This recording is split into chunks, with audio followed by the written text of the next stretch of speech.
thing. Clients don't hire the best freelancer. They hire a freelancer who feel them understood. Okay, like you're a doctor, they are patient. So basically discovery call is not a sales call. It's like a diagnosis call where we are understanding your problems and we are seeing if we are a mutual fit. So I think it's a very good way for us as freelancers also to understand that do I need this client in my portfolio? Do I can really help them or not? If not, then there's no sense for the sake of money hiring them. So basically in this video, we will talk about the discovery call questions, why it's important and how to break it down, and how not treat them as sales and just treat them as a one-on-one chat with the prospect, make them feel understood, comfortable, and also you will get clarity about their business and stuff which you need. Most freelancers think I need to prove my expertise. So they go into this monologue about their process portfolio and talk so much which clients don't care. So basic rule is talk 20% of the time and listen 80% of the time. What do you need? A website. Okay, I can do that for $500. End of story. Instead, you need to go deeper. Ask why they need it, what problems they are facing right now, and what the end result mean to their business. Most freelancers throw out price in like first 10 minutes and it's a big off and instant rejection thing because there is no context like why you charge so much, and you need to understand the work scope also, na, how much work you're doing, and I think that's almost is done in the wrap up in the ending of the call. So please don't do that. Clients smell desperation, so don't do it, yeah. Don't say I can start when you want, I'll just do whatever you want. No, all these words will just make you desperate, and desperation is something which only keeps people away from you. You think you'll get something faster, but it only throws away the people.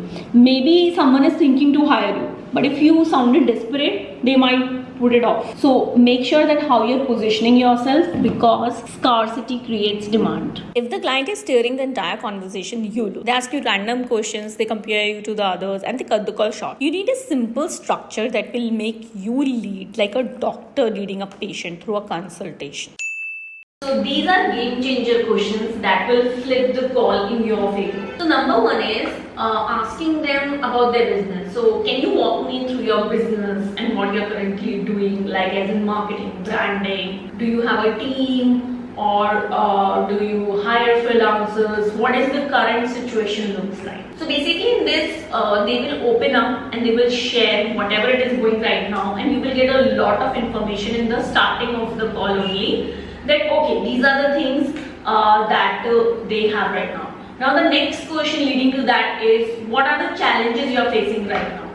So now again, this is a very good second question to ask, because once you know the challenges, you can now reframe in your mind the gaps they are having and you can offer in the coming part of the call. Now you have to focus on the third thing, that why it is important to solve right now. So they need to understand that whatever situation going on right now and whatever the challenges it is okay if they solve 6 months after 1 year down the line for some challenges, but you have to pick up some things which has to be solved right now, and instantly you have to ask and tell them that why you need to be solved it right now, and for this you have to be very much clarity in your services. So for an example, if they are not building a personal brand and you think that's a challenge they're facing, you need to tell them that it's a right now trend, it's very much in. People like to connect and one-on-one with founders, so you need to build a personal brand. So that's why you ask like why it's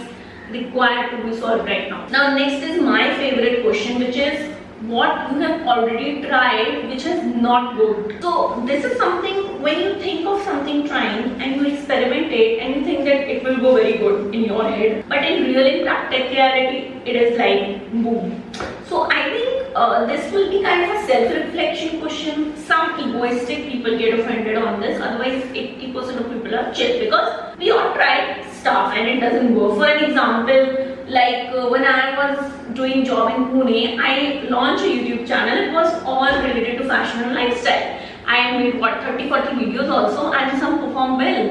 But I didn't continue it further because I didn't have a vision to see it. I don't know why I'm doing it. So you have to ask this.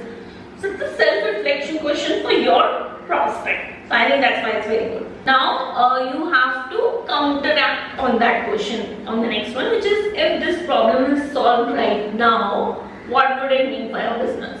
So if you have a sales problem, if you have a booking calls problem, if you have a branding thought leadership problem, so basically if the problem is solved right now, what would it mean for your business? So I think again it's a good question to ask.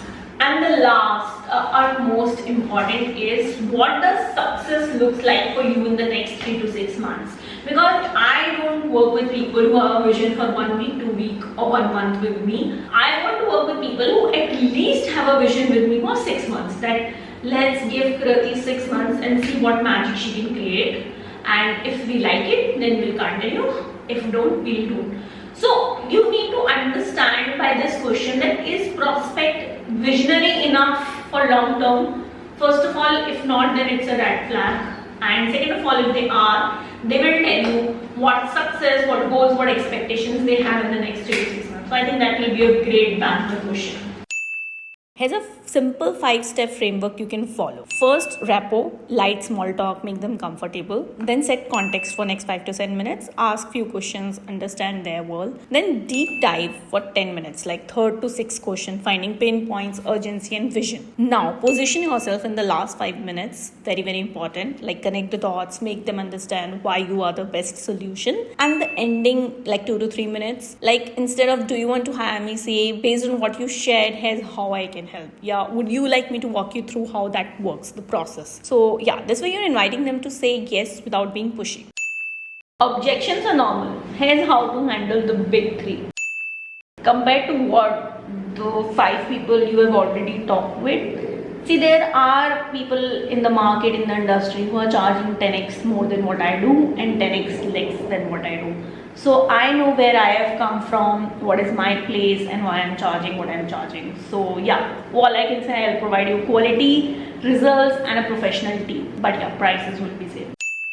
Of course, but I do want to know that what you exactly need to think about. Is it you have to discuss with your partner or you have to discuss with your team? And just let me know a timeline till when will you get back, because I take very limited spots for this agency and I just want to save yours on the priority. Yeah, that's totally cool. Even I will do the same if I'll hire something like this. So let me know if we can set up a 15-minute G-Meet this week, maybe tomorrow, and I can answer all the doubts and questions she or he have for sure. Discovery calls aren't about you being a sick salesperson. They are about being a trusted advisor. If you avoid the mistakes, ask the right questions and follow the structure I gave you today, you'll notice something crazy. Clients will start convincing themselves to work with you. And here's how I want you to do. Before your next call, write down these 6 golden questions. Practice keeping the spotlight on client, not you, and try framing your offer as the bridge between their pain and their vision. If you do this, believe me, your close rate will jump from literally nothing to 50% or even more. Yeah, that's it. Also, don't miss my earlier video which I made on why 90% freelancers struggle landing clients. The video will give you the foundation you need to apply before you will follow all these things I told you about Discovery Call. So yeah, make sure you subscribe to the channel and follow me on Instagram. We are already 14k there. I'm hoping to get 2k soon on YouTube too. But your support will definitely help me.